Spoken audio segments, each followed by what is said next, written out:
What's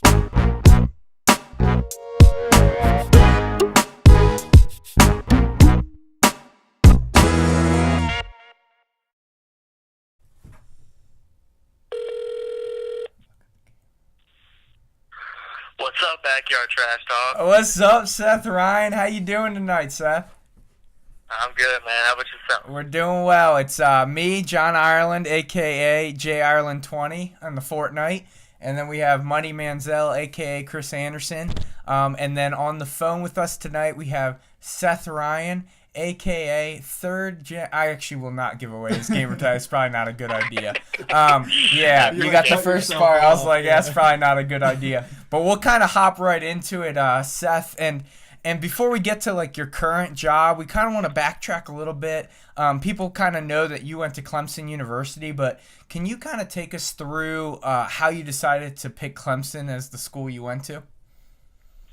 Where it started was when I was a sophomore, and my father went to Clemson's pro day, and he came back and was telling me about Dabo Sweeney, and he said, you know, when you're going through your recruiting process, I want you to save one official visit for Clemson, because I guarantee you'll go there. And my first thought was, I don't even know where Clemson is. I don't know. I was like, I don't know what state it's in. I don't know where it is. I don't know anything about it except C.J. Spiller. So I just kind of played it off. And I was like, you know, I'm going to go to Tennessee. That was my first choice. And going to the senior year, once they fired Dooley, I didn't have the new coach wasn't going to keep me. He didn't want me as a recruit. So I kind of had 1 month to find a school. And Clemson had been sending me, you know, a couple of letters, and I was like, you know, let me try it. And when I went there, it just blew me away. Coach Sweeney was as genuine as it gets to what he puts out there on TV. He's a great family man, awesome leader, great coaches. I mean, it is best. Yeah, it was kind of like a family atmosphere almost. Oh, yeah.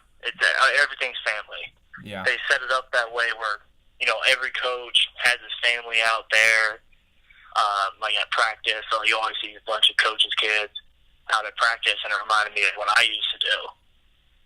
You know, I'd always go to my dad's practices.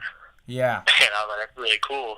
I used to tell the coach all the time that that's what made me love football, was being around it all the time.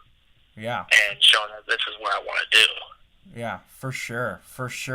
And then you came in as a receiver, but then you ended up finding the field in other ways. Can you kind of explain how your new position came about? I did it. I was a holder in high school, and my kicker is Michael Badgley, who's now the kicker for the Chargers. Small world. That's crazy. So I went in. I was like, you know, I can do this. It's making my way on the field. And they said, you know, hey, our holder right now is a junior, but there's no one else that's stepped up and said I can do it. So it'd be cool if you tried. So I did it, and they really liked me. And so after that, once the guy graduated, it was my spot. So I did it for 2 years, and it was my way onto the field. That is awesome. Quick side story. Do you remember when you first learned how to hold? Because I do. Self-taught. You were not self-taught. Bull crap. 2008 Ravens training camp. You trying to take credit for his No, skills? but I remember this. It was me, Seth, Matt Stover, Sam Cook, and then I think it was Matt Capitula was the long snapper, and Sam Cook was practicing his holding. This is right when punters kind of became the main holder versus backup quarterbacks, like 2008, so like when a big shift happened. And I remember Seth somehow got a chance to try it. And that what they do, a lot of holders, is they'll pick up turf or grass and they'll make a little pile for the ball to be snapped on. Mm-hmm. And so they made a pile for Seth, and they said, all right, put the point here. and I kid you not, Seth's first 3 tries, he nailed the point and got the laces out. And I kid you not, Stover looked at Sam Cooke and said, "Watch out, this kid might take your job." So I remember that day. And I was so excited to get my opportunity, and I never did. They kind of moved on with practice. But yeah. So I remember you becoming a holder, and if I remember correctly, you didn't botch a snap in your college career? Never. Yeah, that's clutch. Is there one like hold that really stands out to you in your college career? I would say Auburn, my senior year. It was a close game, and Auburn, I think we won the game like 19 to 14, and we ended up kicking a 40-plus yard field goal. I think it was like in the third quarter, and my snapper snapped it a little high, and I had to get off my down knee to go catch it, full arms extended, and I just brought it down, put the ball down, and we made the field goal, and I wasn't even thinking much of it until I saw it on film and see how oh wow, I really had to get up there. That's crazy. You just don't think about anything like that until after the fact. Now, do you feel that pressure? I feel like it's sometimes overlooked, the holder itself, and a lot of that pressure is automatically put on the kicker. But did you ever feel that pressure as a holder late in the game, a clutch kick? A lot of the times people are looking at the kicker, but the holder almost has an equal responsibility. Is that same weight? Like do you feel that during the game? Not really. I don't know. Ice in his veins. Ice in his veins. Hey, I don't know. I just grew up around sports. I never really felt any of the pressure. The pressure should be on it really should be on the kicker. Yeah. All I got to do is make sure it's down. That's crazy. Now, kind of going back to your Clemson, and you may or may not know this. I'm a South Carolina guy, so we might have gotten off a little bit on the wrong foot. But the show is called Backyard Trash Talk. So, kind of speaking of trash talk, and those Clemson USC games, I realize of late it hasn't been much of a rivalry. But what goes on the field during those games? Is there a different sort of intensity? Is there a different sort of adrenaline that kicks in? Like what goes into a rivalry game like that? The one thing I do miss a lot about college sports is the rivalries. You don't get that really in the NFL.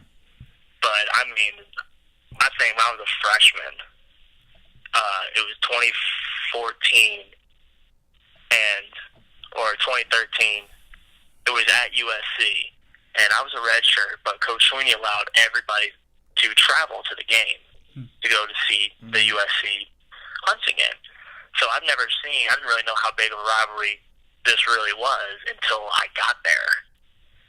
And the USC stadium was packed. It was, it was blacked out. It was nuts.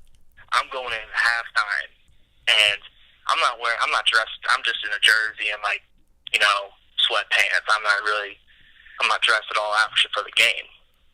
So we're going into the tunnel at halftime, and the fans at USC start throwing food, parade, field, full beers, and I'm in the back, and I'm like, oh my God, I'm going to get hit by one of these things. So one of my roommates grabs me, he's like, hey, you look left, I'll look right. So I'm looking, ducking, trying to swat things, and I caught a lighter. He caught nacho dip. I'm like, oh my God, this place is crazy.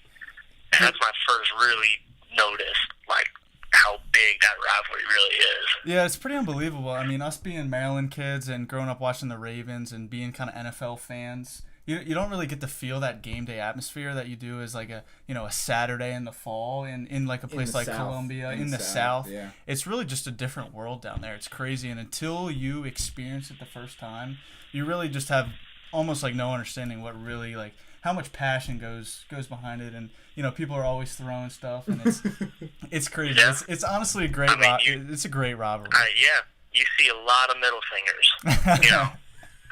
You're driving on that bus, you turn the corner, and it's just the tailgate, and all you see is just people giving you the bird. It's like a zoo. Lots of birds right there. Yeah. So let's kind of transition. You 2016, actually, you won the national championship in 2016. In 2015, you guys lost the national championship to Alabama, and I remember, excuse me, you guys lost the national championship in 2015 to Alabama, and I remember texting you after the game, like just kind of like saying, "Hey man, proud of you, support you, blah blah blah." And I remember you texted me and you said, "We'll see them next year and we'll win." And I remember that was literally the night you lost the national championship. We're going to fast forward a year later. Sure enough, you're playing Alabama in the national championship. It's 2016. And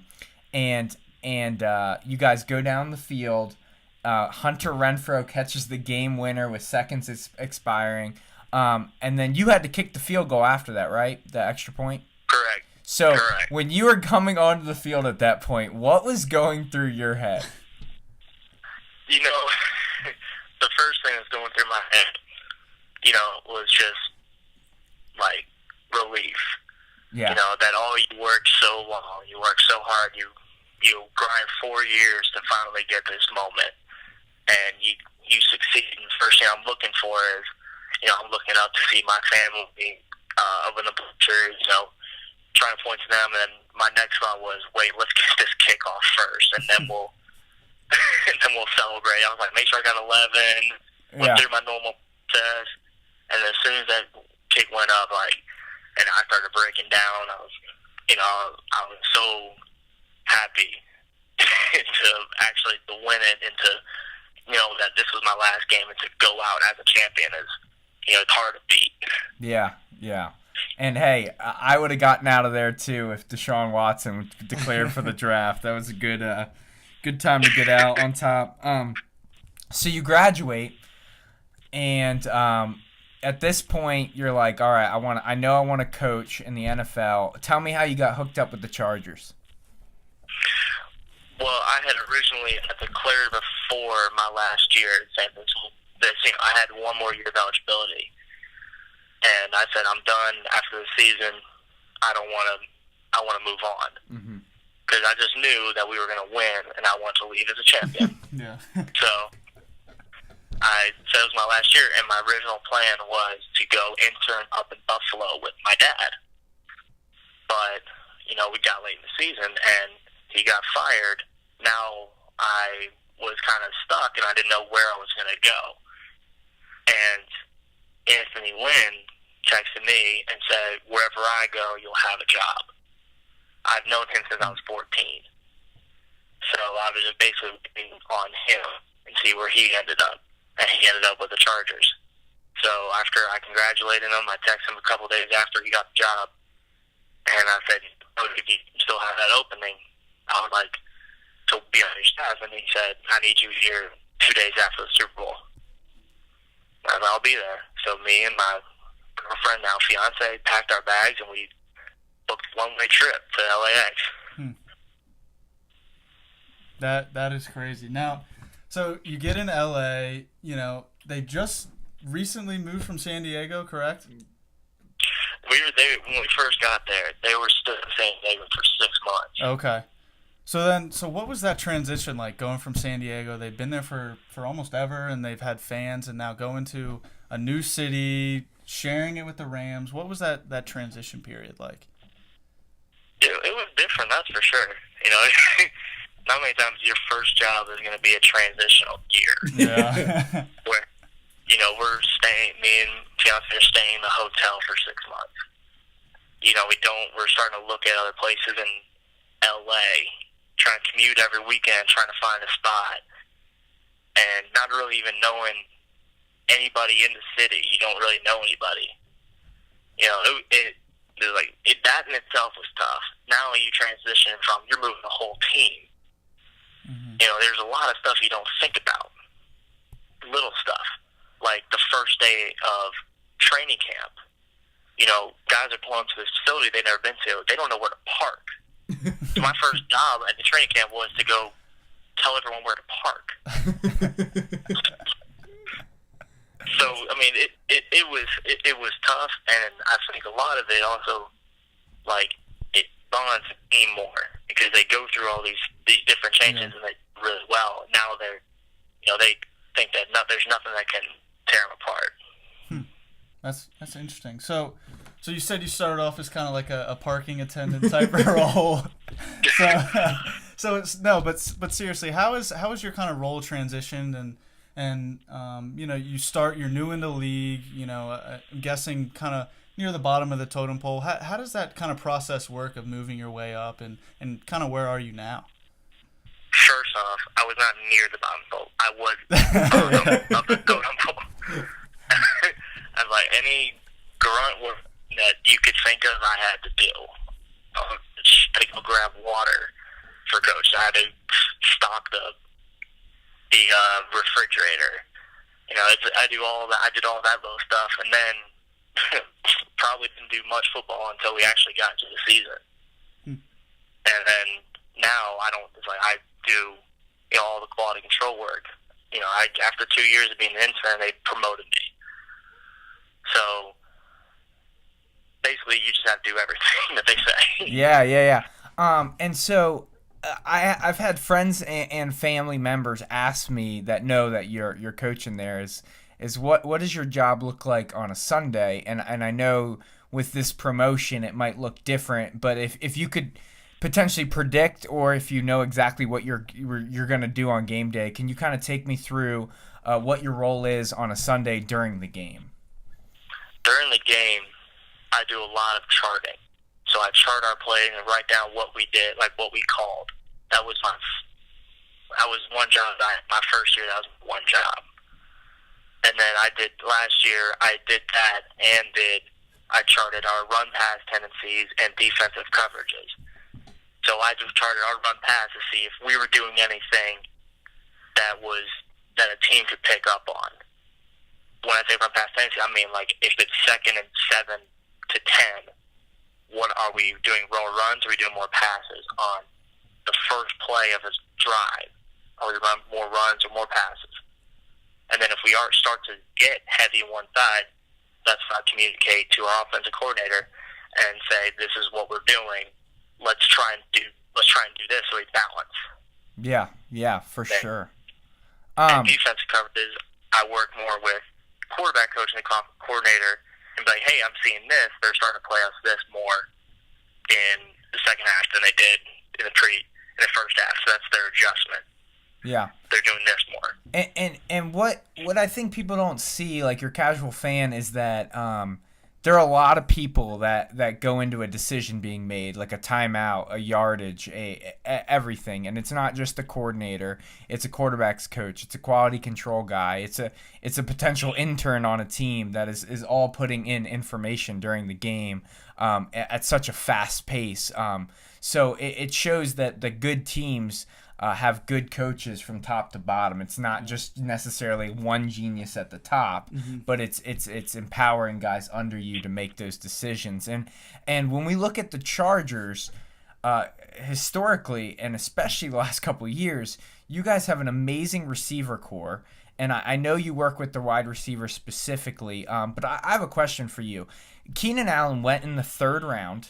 Keenan Allen is not really that fast in the context of a receiver, but yet he puts up Pro Bowl numbers all the time. He's an incredible receiver. What separates a guy like Keenan Allen from someone who is probably more physically talented than Keenan Allen himself? What makes him better? Well, what the difference with Keenan and a lot of other receivers is he doesn't have that speed, and he knows he doesn't. But what he does have is he's very, very quick.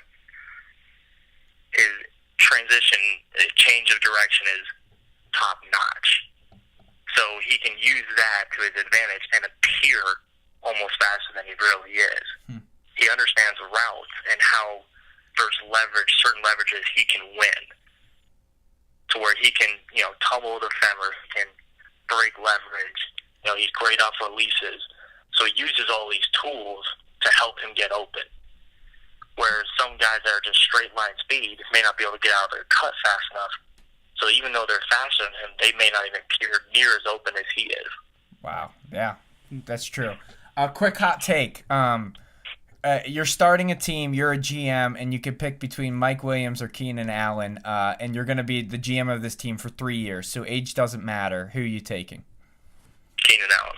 Wow. Is it not even close? Eventually it might be. Yeah. But right now, there's more you can do with him than there is you can do with Mike. Hot take. That's hot. That's hot. Now, Seth, I got one last question for you. And again, thank you for joining us tonight. It's been a pleasure, of course. But so you fire up the Xbox or the PS4, you hop on Fortnite. Where are you dropping? What's your hot drop? Well, my hot drop, Alamo. Oh, Alamo. I like it. I like it. Alamo. I like it. That's the place to be. I love it. All right. I got one more question, then we're gonna let you go. Actually, two more. Real quick. Name a guy who is overrated and is going to be reached on in the NFL draft that you think is either going to be average or not good at all. I can only speak for my position, really. So my reach is DK Metcalf. Okay, DK. That was on our episode too. Okay, and then can you tell me, as you've kind of alluded to, your father, if you're not sure, his father is Rex Ryan. He coached in the NFL for multiple teams as the head coach, and then also coordinated and coached D-line for the Ravens for many years, and is now on ESPN.